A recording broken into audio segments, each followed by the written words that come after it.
Boa noite a, a todos os irmãos do Centro Espírita Caminhando para Jesus, aos internautas, aos que estão sob tratamento, aos frequentadores.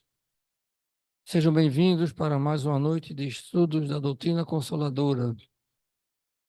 Hoje nós temos a felicidade de contar com nossa irmã Edna Santos, da Federação Espírita Pernambucana, que vai nos trazer o tema que eu diria do momento, e é Jesus, o amigo de todas as horas, e principalmente das horas incertas que nós temos.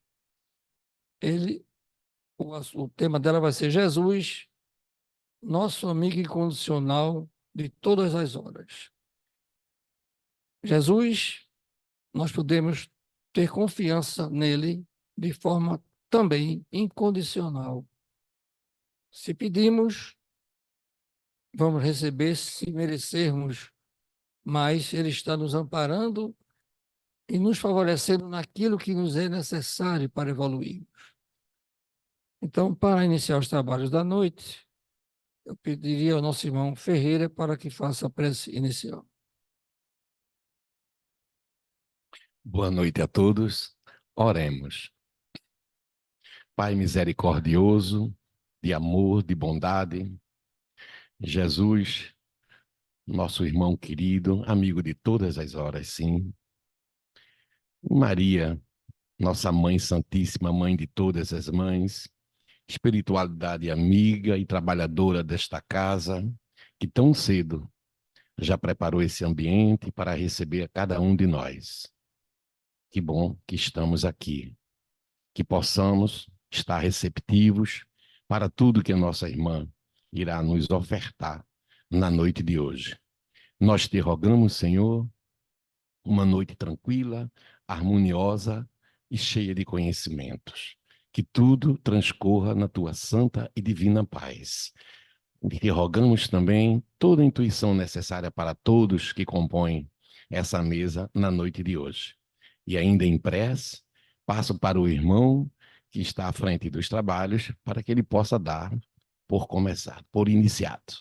Que assim seja. E assim, em nome de Deus e em nome de Jesus, iniciamos os trabalhos da noite, passando a palavra para a nossa irmã Edna Santos. Muita paz. Obrigada. Boa noite, meus irmãos. É com muita gratidão que estamos aqui de volta, agradecendo ao irmão Antônio, que é o mentor espiritual desta casa. Como bem disse o nosso irmão Ferreira, a espiritualidade amiga, ela chega muito cedinho, porque o ambiente, não é, que é um ambiente de hospital, por isso a gente precisa fazer silêncio, nós precisamos ficar comportados, não é? Porque todo hospital requer calma. Todo hospital requer paciência, requer consciência, não é? Então, a espiritualidade amiga, ela chega cedo, ela ioniza o ambiente, não é? O que é isso? É limpar a psicosfera do ambiente, né? Para que nada atrapalhe o nosso trabalho. O trabalho de quem dá o passe, o trabalho de quem faz a palestra, de quem conduz a reunião. Todos os trabalhos são bem direcionados pela espiritualidade amiga. Então, eu sempre fico muito grata à espiritualidade amiga das casas espíritas que me convidam para conversar. E hoje a gente vai conversar sobre alguém que é realmente especial, não é? É Jesus. Uma pessoa simples, uma pessoa muito simples. Embora tenha convivido com pessoas muito sofisticadas, mas nunca se deixou abater pela sofisticação, pelo contrário, agia de forma simples, seu jeito de falar era simples, o andar simples, a forma de se vestir também simples. Jesus era um autêntico judeu que acreditava em Javé, não é? Tanto que veio cumprir uma missão a pedido de Javé. Javé como Deus era chamado na época de Jesus. Então, meus irmãos, nós todos os anos o calendário cristão, não é? Porque estabeleceram que Jesus, a partir do momento que o cristianismo passou a ser uma religião oficial do povo romano, estabeleceram que Jesus nasceu no dia 25 de dezembro, porque nesse período se comemorava o solstício, é uma palavra meio complicadinha, né? Mas eram as honrarias que se faziam ao sol. E Jesus acabou sendo comparado ao sol. Olha que coisa linda. Lucas faz essa referência. E o sol nascente veio nos visitar, lá no capítulo 19. Então, Jesus foi comparado ao sol. Se a gente observar, o sol ele irradia, não é? O sol, ele está lá no centro do nosso sistema solar e ele manda luz para todos os planetas, para todos os orbes do nosso sistema solar. Então, é como se Jesus fosse esse sol, está lá irradiando a sua energia, a sua força, a sua paz, o seu amor, a sua misericórdia. Então, Jesus passou a ser, não é, reverenciado todos os anos no dia 25 de dezembro. Aqui no Brasil, nós seguimos o calendário gregoriano, portanto, aqui também no Brasil, nós comemoramos o dia do nascimento de Jesus no dia 25 de dezembro. Não significa dizer que ele tenha nascido nessa data. Nós sabemos que se nós seguíssemos o calendário judaico, estaríamos no ano 5.000, quase 6.000. Então, Jesus nasceu muito antes, não é? Do que aquele ano e do que aquele 25 de dezembro. Mas marcaram os períodos agora, não é, humanos a partir deste nascimento. Então, Jesus nasceu no século I, não é, digamos assim, da nossa era. Então, meus irmãos, muitos símbolos natalinos, eles têm exatamente essa origem europeia, não é? Holandesa, alemã, inglesa. Por quê? Porque São Nicolau, por exemplo, que era um papa, um frade holandês, ele que hoje, né, o Papai Noel substituiu Santa Claus, porque Santa Claus era um padre muito pobre, não é? Ele, mesmo pobre, ele dava brinquedo para as crianças e ele dava dinheiro para que as pessoas pudessem pelo menos comprar um pão, não é? Para naquela noite do dia 24 para o dia 25 as pessoas poderem comer alguma coisa.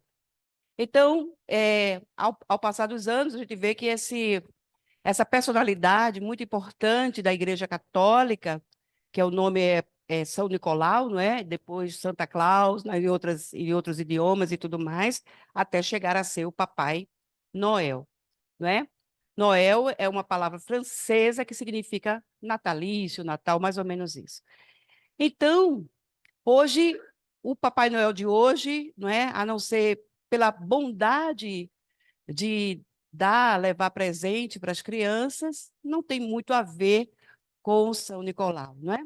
Mas nós aqui, por causa dos portugueses que vieram para o Brasil, trouxeram essa cultura europeia para cá. Eu me lembro que quando eu era criança, a minha mãe fazia meu pai arranjar um galho, não é? Cortar um galho de árvore, ela comprava não sei quantos pacotes de algodão e ela enrolava, não é? A nossa árvore de Natal era toda branquinha, como se fosse neve, né? Aqui no Brasil não neva, a não ser lá no Rio Grande do Sul, não é? A não ser no sul do Brasil. Então, mas aqui no Nordeste não neva, mas a nossa cultura, não é, assimilou a cultura também da Europa. Então, todos os símbolos, a maioria deles, com exceção do presépio, foram trazidos, não é? E nós engolimos, nós introjetamos essa cultura aqui no Brasil. Então, as bolas, não é, representam as frutas. Conta-se que a primeira pessoa que se utilizou de uma árvore de Natal, da forma como nós usamos hoje, foi Martinho Lutero. Isso há 500 anos atrás, né? Ele trouxe de fora um pinheiro, colocou dentro de casa, e naquela época as pessoas penduravam frutas mesmo, só que fruta apodrece, né? Então aquela árvore ficava meio feiosa, porque ficava aquelas. O pinheiro, ele dura bastante, ele é muito resistente. É por isso que ele é usado, não é, como árvore, porque ele aguenta o frio, é uma árvore portentosa. Então, mas ele ficava bonitão, mas as bolinhas todas apodrecendo, porque eram frutas, laranjas, maçãs e tal. Depois eles foram pensando em alguma coisa que pudesse substituir as frutas, até chegar nas bolinhas, nas bolas, não é? que hoje nós colocamos em nossas árvores de Natal. Mas o símbolo mais significante do Natal realmente é o presépio. Este sim representa o Natal de Jesus, totalmente, não é? Por quê? Porque ele é atemporal, não é? Ele representa a Sagrada Família.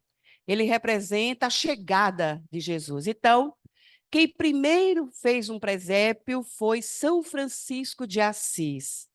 Então, há 800 anos ou mais, Francisco de Assis imaginou a Sagrada Família, a chegada de Jesus. Então, hoje, quem tem um presépio em casa, ou na frente do prédio, ou dentro da loja, ou em qualquer lugar, está realmente representando o Natal de Jesus. Então, outros símbolos foram se agregando, não é?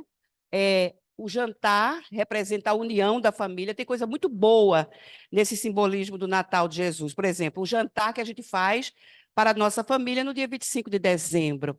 A princípio, na Europa, as pessoas faziam a janta e deixavam as portas abertas. Então, qualquer pessoa da vizinhança, até um estranho mesmo que estivesse passando ali naquela rua, podia entrar naquela casa e comer com aquela família. A ceia familiar, ela representa como se fosse um símbolo da fraternidade universal representada pela família de cada pessoa. E outros símbolos que vão se agregando, não é? E nós vamos representando assim o Natal de Jesus. Só que a gente se apaixona tanto por essas coisas, né, pelos símbolos, que a gente acaba esquecendo a principal figura do Natal, não é? A gente fica empolgado, tem que armar a árvore, tem que comprar os presentes. Os presentes representam a dedicação, não é? Digamos assim, a admiração dos reis magos por Jesus. Então, quando a gente dá os presentes de Natal, nós estamos, digamos assim, repetindo o que os reis magos fizeram para Jesus, trazendo os presentes não é? Lá do Oriente. Então, muitos símbolos que a gente usa acaba que a gente fica tão empolgado, né, por eles. Por exemplo, por que não uma pessoa como Jesus para receber as crianças, não é? Mas não, bota lá uma pessoa totalmente diferente. E interessante é que o Braulio Bessa, que é um poeta nordestino, né, que fala umas rimas muito bonitas, ele diz que uma rena acaba, um trenó acaba sendo mais importante do que uma cruz, porque a cruz simboliza a morte de Jesus, né? E o trenó representa o Papai Noel, uma figura lendária, na verdade, que nem existe como realmente ela é colocada nos filmes, nas histórias, enfim. Aí a gente acaba, meus irmãos, por conta desses simbolismos mais materialistas do que espiritualistas, nós acabamos esquecendo o maior acontecimento que já houve neste planeta. E este acontecimento chama-se o nascimento de Jesus. Herodes, o grande, né? Porque depois foi substituído pelo filho Herodes Antipas. Mas Herodes, o pai, ficou com muito medo de ter seu trono tomado por esse tal de Emanuel, que era o prometido pelas profecias, notadamente de Isaías, o profeta que mais falou da vinda de Jesus. Não somente falou da vinda de Jesus, como falou também da morte de Jesus. Então, havia essa profecia e estava se aproximando o tempo, né? Maria, por exemplo, a mãe de Jesus, ela, quando pequenininha, ela já ia buscar água no poço com a mãe dela, Dona Ana. O pai era Joaquim. E Maria já escutava, porque essa tarefa é uma tarefa das mulheres naquela época, não é? Então ela via outras mulheres, quem será a bem-aventurada que vai ser a mãe do Salvador? Porque já havia, não é, toda essa promessa, quem fala isso é Humberto de Campos, lá no livro Boa Nova. Quem será ela? Quem será essa bem-aventurada? Maria cresceu escutando isso e nem imaginava que seria ela a bem-aventurada. Até que um dia, não é, um dos anjos, ou emissários, ou mensageiro, a palavra anjo, ela significa mensageiro, não é? Então, um mensageiro veio e apareceu para Maria. E Humberto de Campos conta que Maria acordou assustada, um homem dentro do quarto, não é? Quem seria esse homem e tamanho atrevimento de entrar no quarto de uma moça, não é? Só que quando ele abre a boca e a luz se faz no quarto, é que ela entende que não é uma pessoa qualquer que está ali. E aí o anjo Gabriel vai dizer: bem-aventurada és tu, ó mulher, serás a mãe do nosso Salvador. Então, a partir dali começa a missão de Maria, a mãe de Jesus. Casou-se com José, um homem maravilhoso, um homem de bem. Jesus escolheu bem seus pais, não é? Para que ele pudesse, pelo menos pela sua família biológica, ter uma referência, porque naquela época era muito importante a linhagem familiar. E Jesus veio de uma linhagem importante. O rei Davi era o rei mais querido do povo hebreu. Inclusive, Davi deixou um legado para nós extraordinário dos salmos, não é? Eu amo o Salmo 23. Há pessoas que amam o 91, outras amam o 103, ou seja, os salmos de Davi, que quando morre, seu filho continua o trabalho. Salomão também escreveu vários salmos. Então, nós vamos ver aí Jesus, portanto, chegando ao planeta dessa forma, de uma forma praticamente anônima, porque Herodes estava preocupado com o rei terrestre, uma pessoa que tivesse uma coroa, um cetro, um trono, súditos, soldados, não é? Só que ele não imaginava que Jesus não era um rei terrestre. A realeza de Jesus é outra realeza, é a realeza que nós teremos quando estivermos vivenciando em espírito e verdade o reino de Deus. Seremos todos realezas. Aí a realeza não será material, a realeza será espiritual, o que é completamente diferente, né? Então, Emmanuel vem dizer para a gente que Jesus inaugura na Terra a maioridade espiritual dos seus habitantes.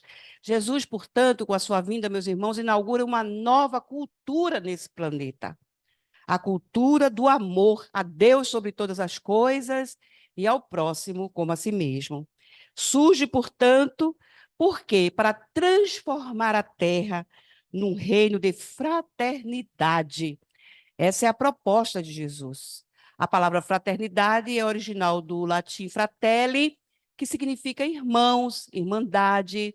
Então, somos todos fratellis, todos nós fraternos.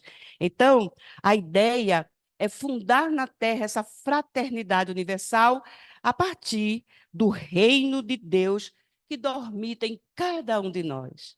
Nesse momento, estamos aqui e o reino de Deus está aqui dentro, interagindo com os nossos pensamentos, interagindo com as nossas palavras, e a gente nem se dá conta disso. Meu Deus, tão preocupado com o que vai comer amanhã, como vai ser o jantar, como vai se vem todo mundo, qual a comida que a gente vai fazer, o bolo, isso, aquilo, esquece que o reino de Deus está interagindo conosco em tudo que a gente faz.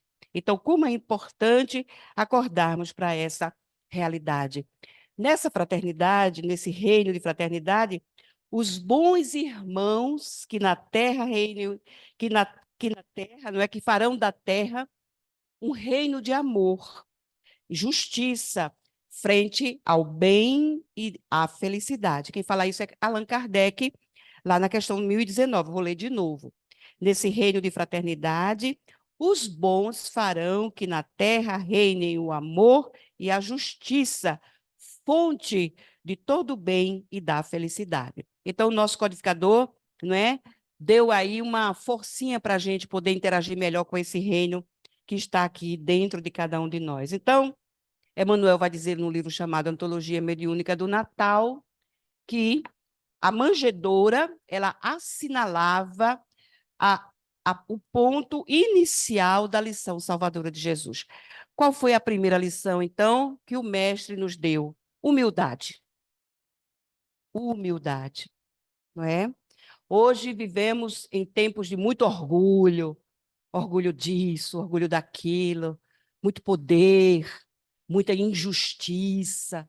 Estamos fazendo tudo ao contrário desse reino que os bons, quem serão os bons? Os bons serão aqueles de corações generosos, de corações nobres, que ocuparão todos os postos de todas as instituições da Terra, que modificarão todo o cenário do nosso planeta. E quem são esses bons? Estão chegando por aí. Tem muitos que já estão trabalhando, já estão encarnados em todos os pontos do nosso planeta. E os que virão são aqueles que viveram aqui, que modificaram-se de forma substancial e que ganham de Deus, portanto, o beneplácito de voltar de novo para fazer as coisas melhores ainda. Então, a manjedoura, ela assinalava o ponto inicial da lição salvadora de Jesus, como a dizer que a humildade, ela representa a chave de todas as virtudes. Então, vejam, não é? Quem é orgulhoso não pode ser humilde, não é? São situações totalmente opostas. Quem é vaidoso, ganancioso, quem é, de alguma forma, desequilibrado nesse sentido, não pode ser humilde. Então, começava ali, a partir daquele nascimento simples numa manjedoura, todas as alternativas definitivas da maioridade espiritual do nosso planeta. Ou seja, de vez que Jesus, com a sua exemplificação divina, entregaria o código da fraternidade e do amor a todos os corações. Ele declamou, não é, no Sermão do Monte, as bem-aventuranças. A palavra aventurança, ela significa felicidade. Então, toda vez que ele dizia bem-aventurados, ele dizia felizes, não é? São aqueles que serão simples de coração, misericordiosos, justos.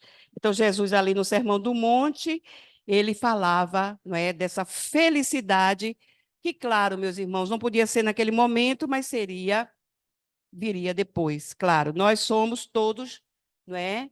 Estamos todos subordinados à lei da reencarnação. E é por ela, pela reencarnação, que a cada uma delas que a gente vem, que a gente vivencia, a gente deixa para trás muitas coisas que a gente não quer mais fazer.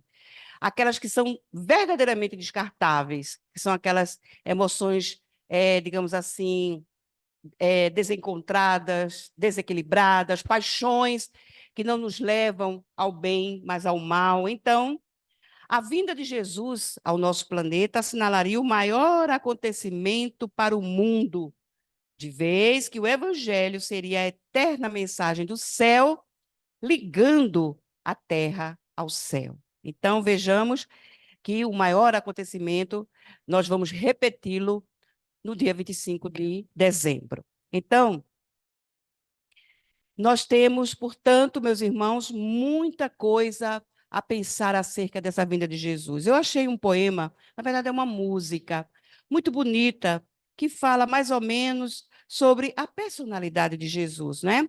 O poema chama-se, que é uma música, chama-se Ele Veio. E aí o autor vai dizer, ele veio, pão da vida, luz do mundo. Tinha um olhar quente e profundo e solene tinha a voz. Ele veio, mãos vazias e desarmadas, nem escudos, nem espadas, só o amor por todos nós. Toda noite sem estrelas ele ilumina, e as nuvens mais escuras ele desfaz. Ele veio e agitou a nossa alma, e tirou a nossa calma, mas nos deixou a sua paz.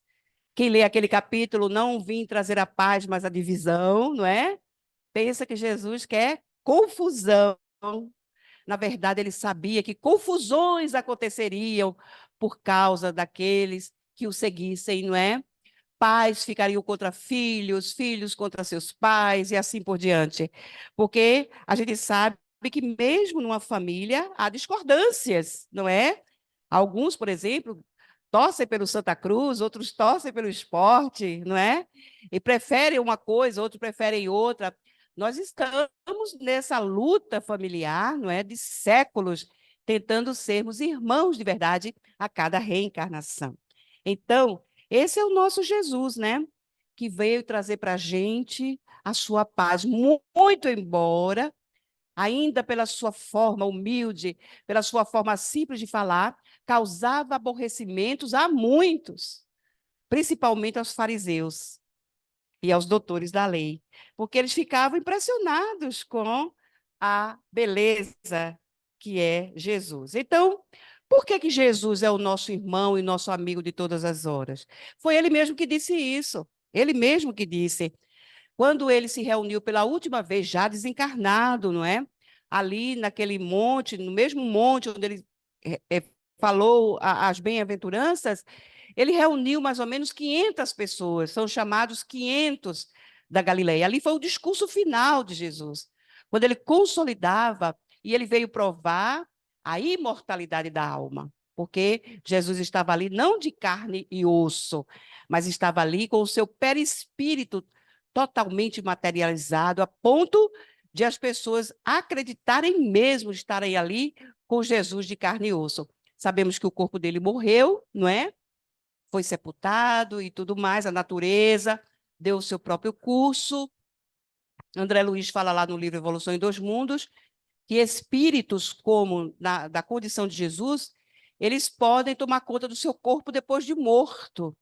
E aí o corpo não precisar passar por aquela putrefação que o nosso corpo passa, que o corpo de qualquer um de nós vai passar.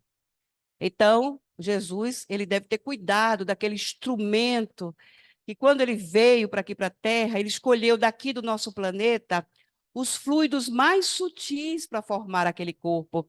Então, conta-se, não é, que quando ele levanta o pão e diz: "Este é o meu corpo", e ele levanta o vinho e diz: "Este é o meu sangue", ele estava dizendo para a gente que ele se utilizou do trigal e da videira para formar os fluidos que condensariam o seu corpo físico.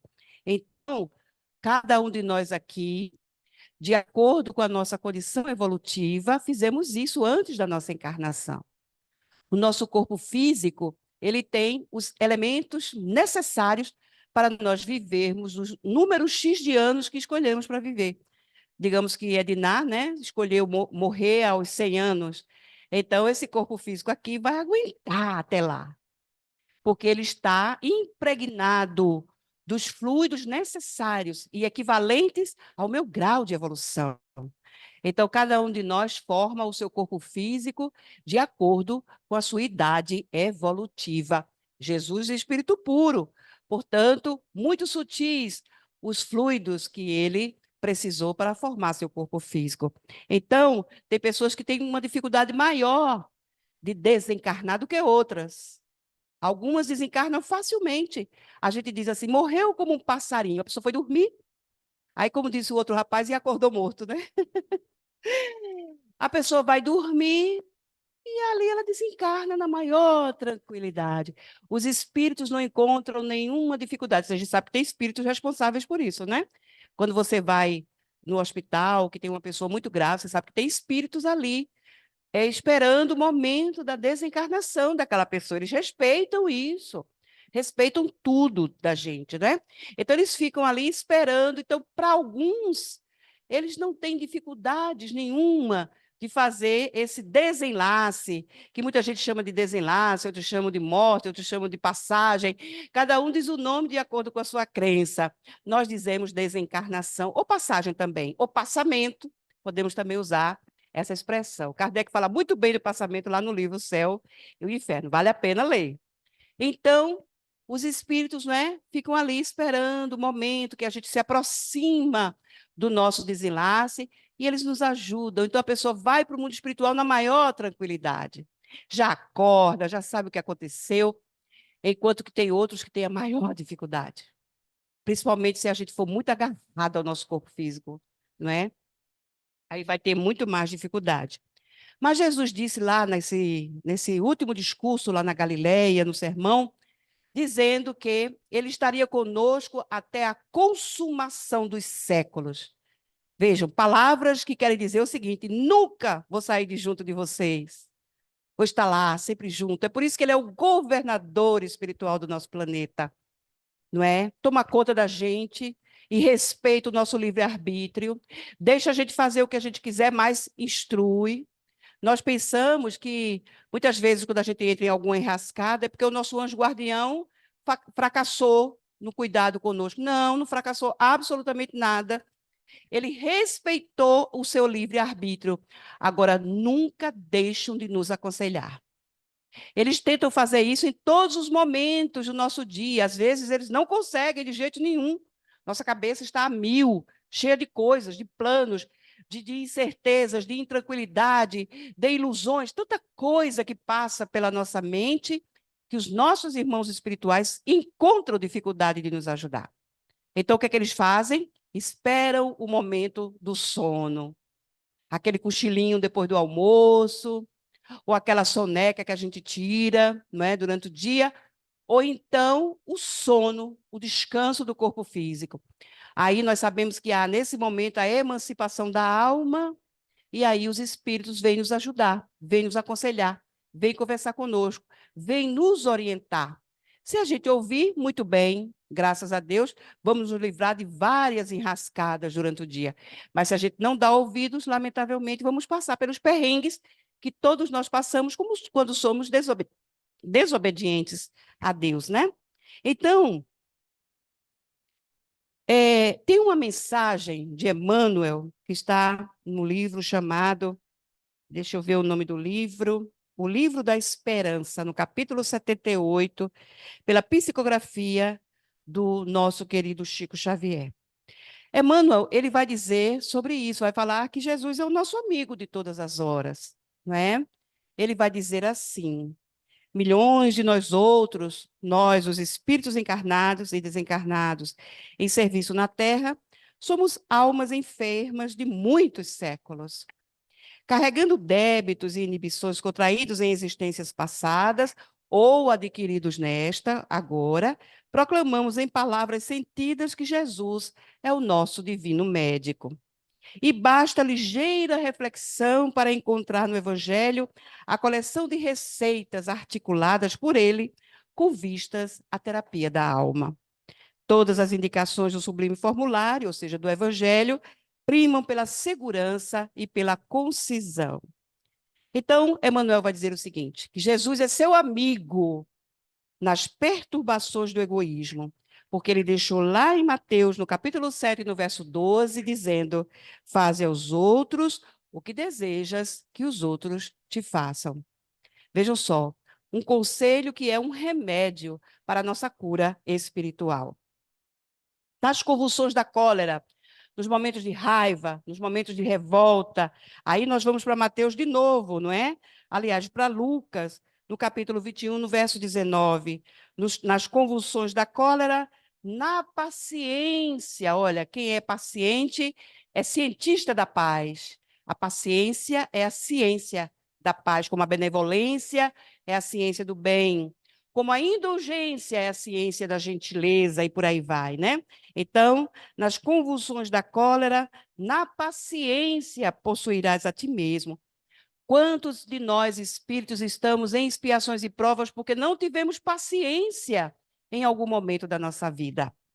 Nos acessos de revolta, Lucas, de novo, capítulo 18, verso 14, humilha-te e serás exaltado. Olha aí a humildade, não é? A humildade de volta, que é justamente a primeira lição evangélica que nos foi dada por Jesus. Na paranoia da vaidade, na ciranda das vaidades, né? Não entrarás no reino dos céus sem a simplicidade de uma criança. Mateus 18, 3. E na paralisia do espírito, por falsa virtude, Mateus 23, 11. Se aspiras a ser o maior, sê no mundo o servo de todos. O servo, desculpa, de todos. Então, aqui Emmanuel vai continuando falando, não é? A respeito desse grande amigo que é Jesus, que está conosco em todos os momentos, e a gente nem sequer dá conta disso também. Então, naqueles momentos de raiva, de ódio, o que a gente aprendeu com Jesus? Que a vingança não adianta nada. Por que a vingança não adianta nada? Porque a morte não mata. A pessoa não morre, não é? Eu posso me vingar de alguém, mas ela não vai morrer. Ela vai acordar na espiritualidade, ciente de tudo que aconteceu com ela, inclusive que fui eu que mandei fazer alguma maldade para ela, não é? Então, nesses momentos de ódio, de revolta, ama teus inimigos, porque senão, não é? Se você não se reconciliar com os seus inimigos ou adversários, ele vai te entregar ao juiz, o juiz vai entregar ao agente de justiça e serás preso e de lá não sairás enquanto não pagares o último ceitil. Jesus está falando da reencarnação. Ele usa o simbolismo da prisão, da penitenciária, não é? Para justamente nos dizer que o nosso corpo físico, a nossa encarnação, nos prende cada vez mais à Terra enquanto estivermos nesse círculo de ódio. Por isso que é tão importante o perdão, não é? Por isso que é tão importante a gente perdoar. Então, quando estivermos assim, não é? Nos delírios da ignorância, aprende com a verdade e a verdade vos libertará. Nas dores, quando receberes ofensas, se você se sentir ofendido, perdoa 70 vezes, 7 vezes. Nos desesperos provocados por alheias violências, ora pelos que te perseguem e te caluniam. Esse é um dos capítulos mais bonitos do Evangelho.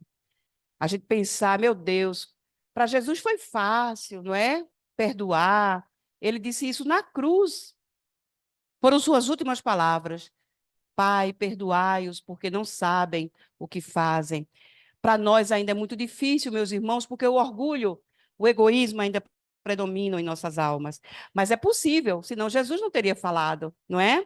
Então, nos desesperos provocados por alheias violências, ora pelos que te perseguem e caluniam. Nas crises de incerteza quanto à direção espiritual, aí Jesus falou: se queres vir após mim, nega-te a ti mesmo, toma a tua cruz e segue-me. Então, nós, que somos as consciências que nos reconhecemos endividadas, regozijamo-nos com a declaração consoladora do Cristo. Não são os que gozam de saúde os que precisam de médico. Nós somos, Emmanuel vai dizer, não é? Somos espíritos enfermos, com ficha especificada nos gabinetes de tratamento instalados nas esferas superiores. Eu me lembrei de uma mensagem do irmão X, que tem justamente esse nome, a ficha. Está lá em Contos e Apólogos, no livro, não é?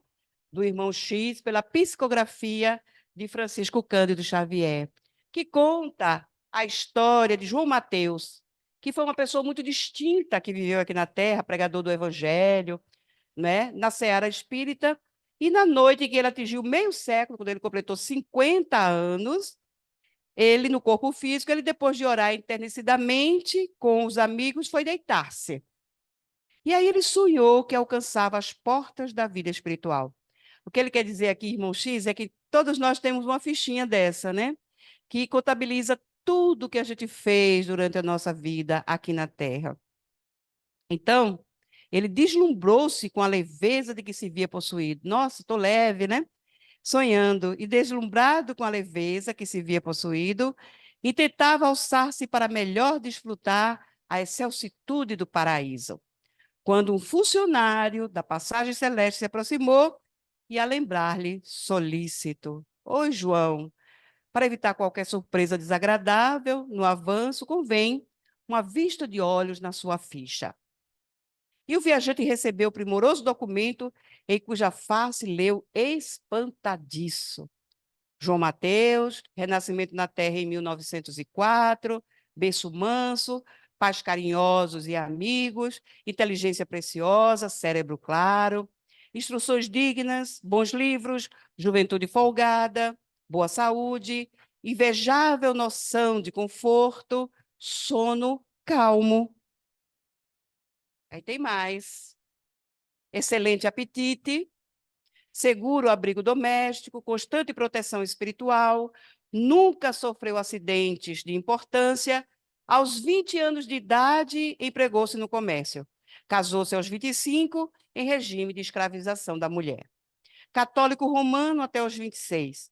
Presenciou sem maior atenção 672 missas. Aos 27 anos de idade, transferiu-se para as fileiras espíritas. Compareceu a 2.195 sessões de espiritismo sob a invocação de Jesus. Realizou 1.602 palestras e pregações doutrinárias. Escreve cartas e páginas comoventes. Notável narrador. Polemista cauteloso. 4 filhos. Boa mesa em casa. Não encontra tempo para auxiliar os filhos na procura do Cristo. Efetuou 106 viagens de repouso e distração. Grande intolerância para com os vizinhos.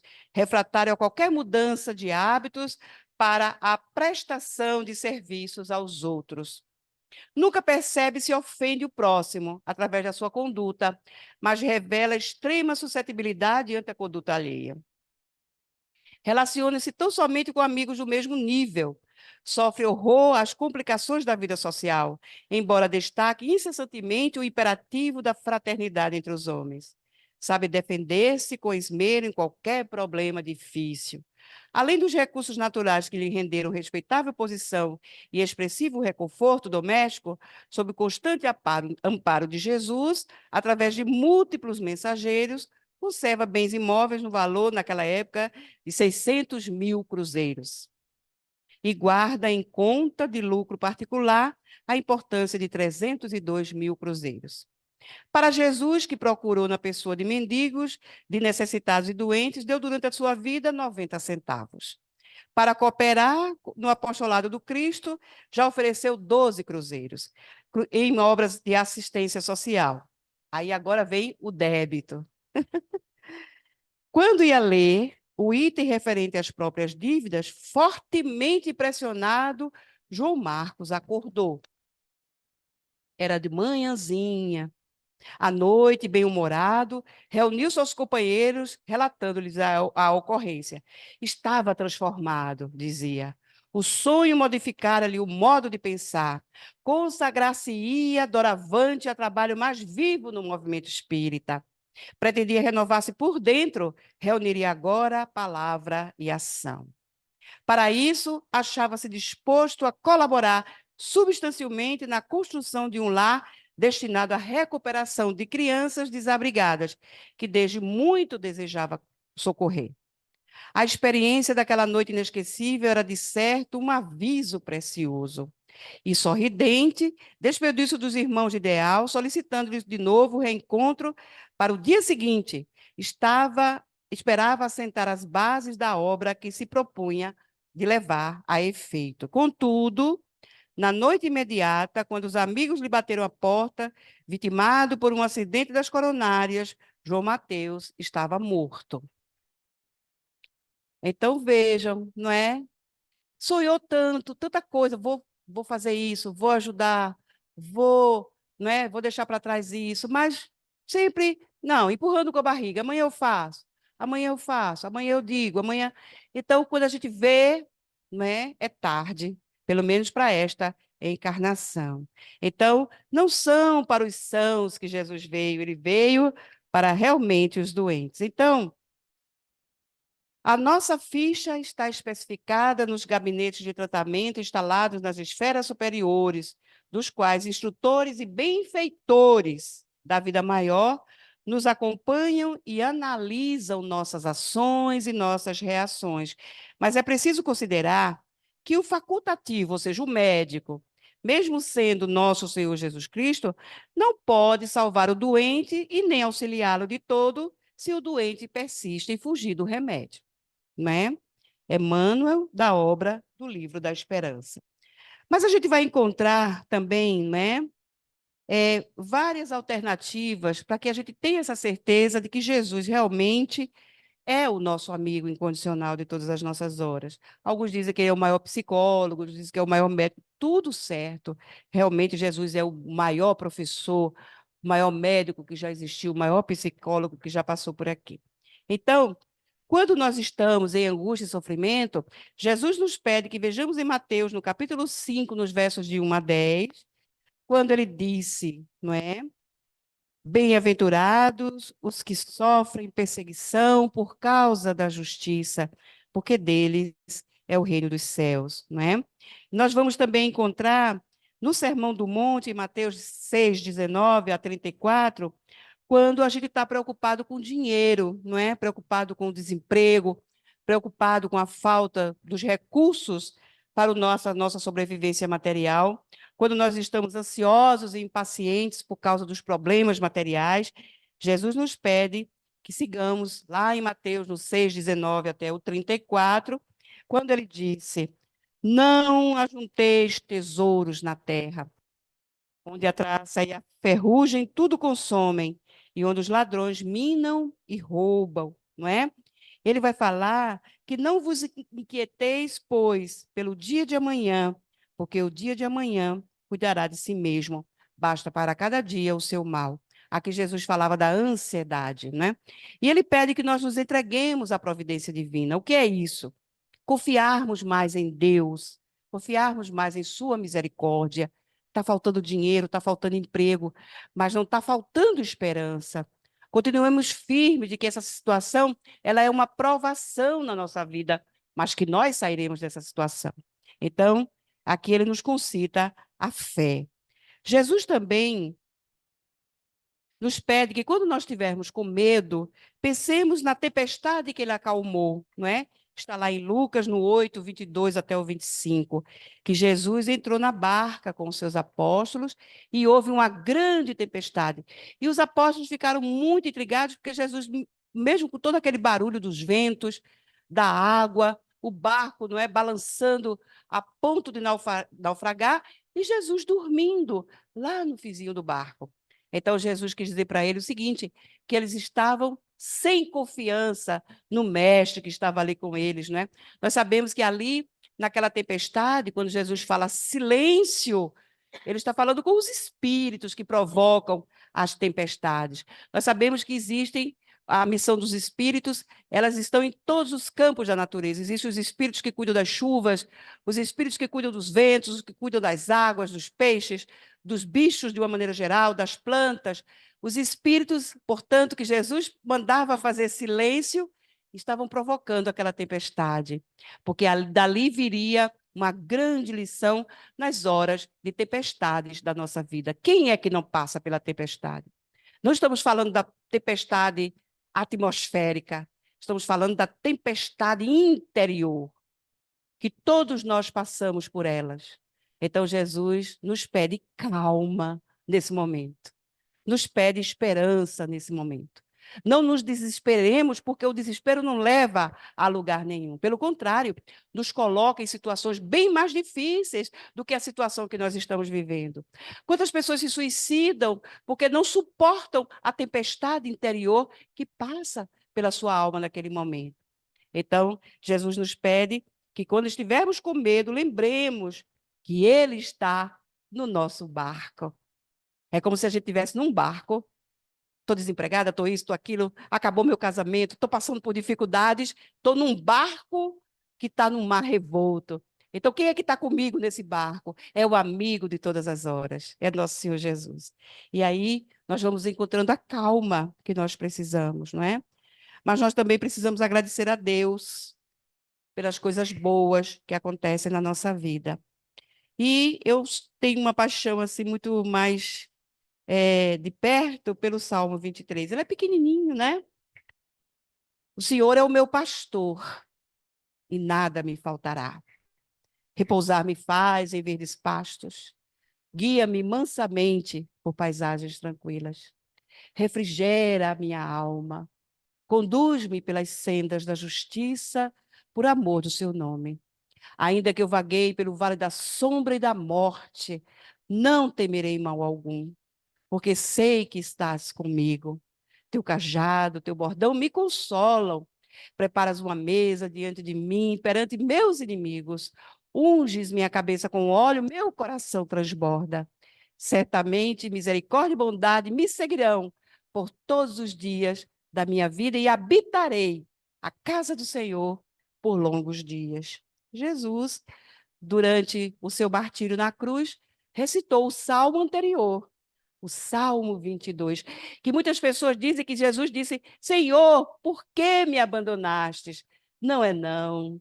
Jesus disse: Senhor, quanto me glorificastes. A tradução está errada. Então, meus irmãos, todos os momentos da nossa vida, eles precisam da presença e eles têm a presença de nosso Senhor Jesus. E para a gente terminar, eu lembrei aqui de Bezerra de Menezes, né? Nesse livrinho chamado Recados do Meu Coração. E aqui Bezerra, ele vai dizer o seguinte, que na hora do nosso maior, digamos assim, aperreio, sofrimento, na maior das indecisões da nossa vida, busquemos aconselhar-nos com Jesus. E ele vai dizer assim: se meus filhos soubessem como Jesus aguarda a nossa oração, não perderiam mais tempo em estabelecer esse contato com o divino pastor das nossas almas, ainda frágeis e necessitadas de orientação espiritual. Vamos nos aconselhar com Jesus todos os dias da nossa vida. Perguntemos ao Mestre na oração o que ele faria se estivesse no nosso lugar e escutemos a resposta na acústica da nossa consciência.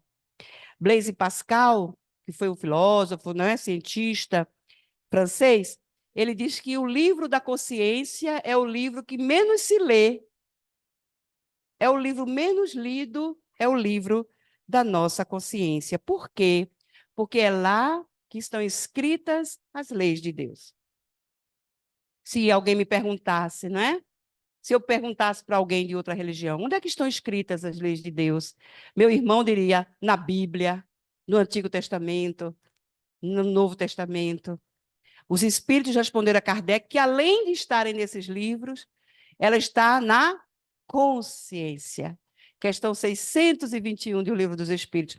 O livro, quando eu morrer, vai ficar aqui, não é? A Bíblia vai ficar aqui, o Novo Testamento vai ficar aqui, mas o verdadeiro livro está na minha consciência. Vou levá-lo para onde eu for. Estará comigo aonde eu estiver, em qualquer situação. É por isso que Jesus é o nosso amigo de todas as horas, porque ele mesmo falou isso, né? Ele prometeu isso aí para a gente. Enfim, então, meus irmãos, para que nós possamos ter um feliz Natal, não é verdadeiro, nós precisamos lembrar também do aniversariante. Não podemos esquecer Jesus. Ele vai vir, com certeza, visitar a nossa casa, porque ele vem mesmo. Ele gosta de festas, ele gosta de pessoas juntas, conversando, falando de coisas boas e bonitas, falando de coisas saudáveis, porque às vezes, né, a gente escuta tanto palavrão, as pessoas falando tanto palavrão. Hoje mesmo no hospital, minha irmã esteve internada até hoje na UTI, não é? Graças a Deus ela saiu, agora está no apartamento, e espero que ela possa passar o Natal conosco amanhã. Mas as pessoas falando palavrão dentro do hospital, não é? Então, que nós possamos falar menos palavrões. Uma casa onde o palavrão impera, toda uma psicosfera negativa se faz naquela casa. E as crianças, que são mais sensíveis do que nós adultos, elas absorvem essa vibração negativa e choram, fazem malcriação, não querem comer, adoecem. Então, vejamos, deixemos os palavrões de lado, deixemos as palavras fúteis, as palavras inúteis de lado e possamos trazer para dentro da nossa casa boas palavras, boas conversas, porque é nesses lugares que Jesus mais está. Ele é atraído pela nossa atmosfera benéfica, não é? André Luiz conta lá em Nosso Lar que nesse período do Natal a Terra fica diferente. A psicosfera, porque tudo que a gente pensa, a gente joga lá na psicosfera do nosso planeta, né? Então a Terra, ela é toda envolvida pela nossa psicosfera mental.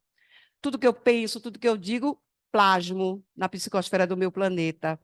E aí, mas André diz que como as pessoas ficam mais solidárias nesse período, elas costumam dar presentes, ajudar instituições carentes, fazerem coisas boas, essa psicosfera ela muda um pouco.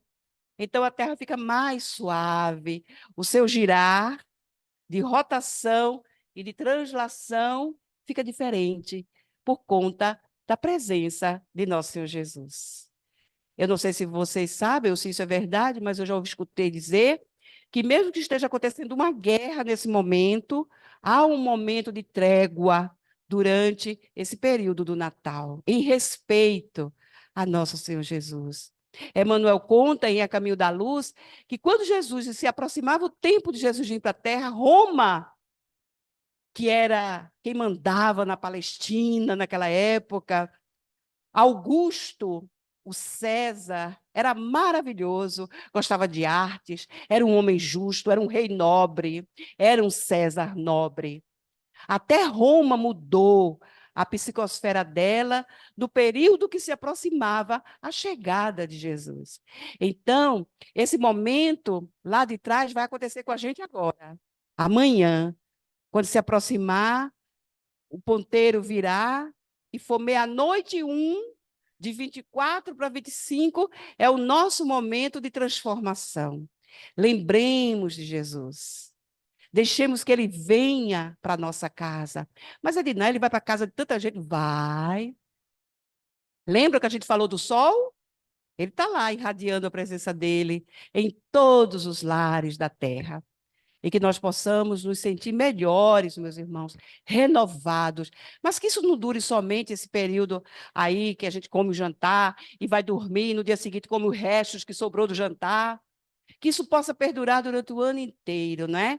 Que Jesus possa nascer no nosso coração todos os dias, dos 365 dias que Deus nos dá, por misericórdia, durante o ano que vem.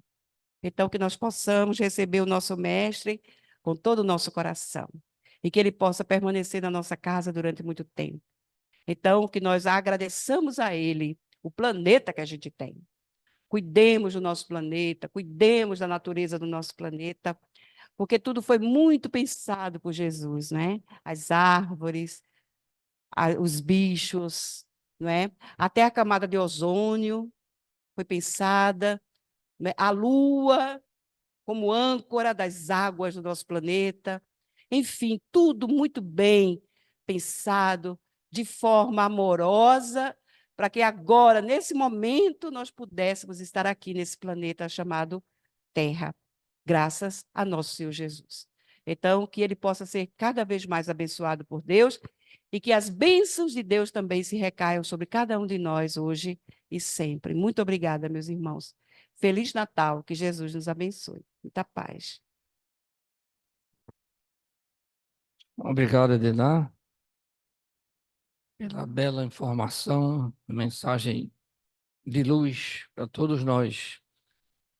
Eu gostaria de relatar aqui uma poesia constando na Antologia Mediúnica do Natal, na noite de Natal, pelo Espírito João de Deus.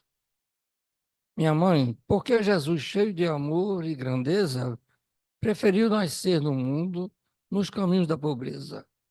Porque não veio até nós entre flores e alegrias, num berço todo enfeitado de sedas e pedarias?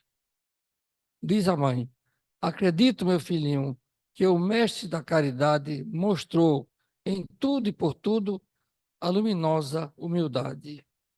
Às vezes, penso nos trabalhos deste mundo que a manjedoura revela ensino bem mais profundo. E a pobre mãe, de olhos fixos na luz do céu, que sorria, concluiu com sentimento em terna melancolia. Por certo, Jesus ficou nas palhas, sem proteção, por não lhe abrirmos na terra as portas do coração.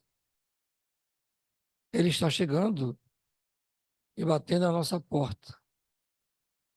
Ele está sempre conosco, mas nós não estamos sempre com ele. Como disse nossa irmã, que essa presença de Jesus não seja somente na noite de Natal, que ela permaneça em todos nós, em nossos corações e iluminando as nossas consciências. Bom, concluindo os trabalhos da noite, na primeira parte, eu peço ao nosso irmão Taua para que faça a prece de agradecimento.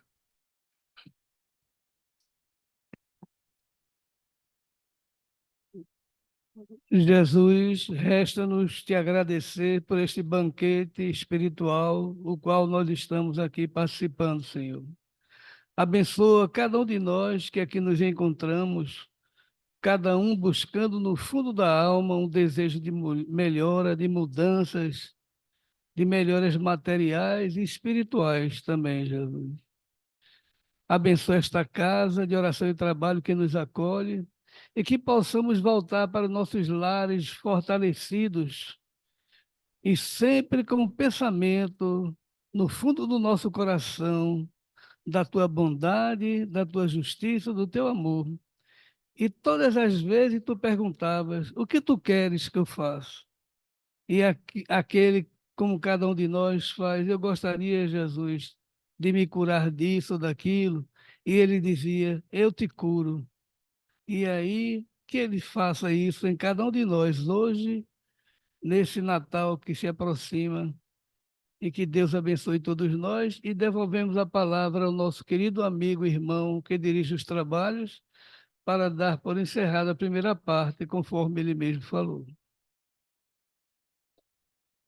E assim, agradecendo ao Pai, aos mentores da casa, encerramos o trabalho na primeira fase da noite. Permaneçam harmonizados para o passe, em prece, e que Jesus habite em nossos corações, agora e sempre. Feliz Natal para todos.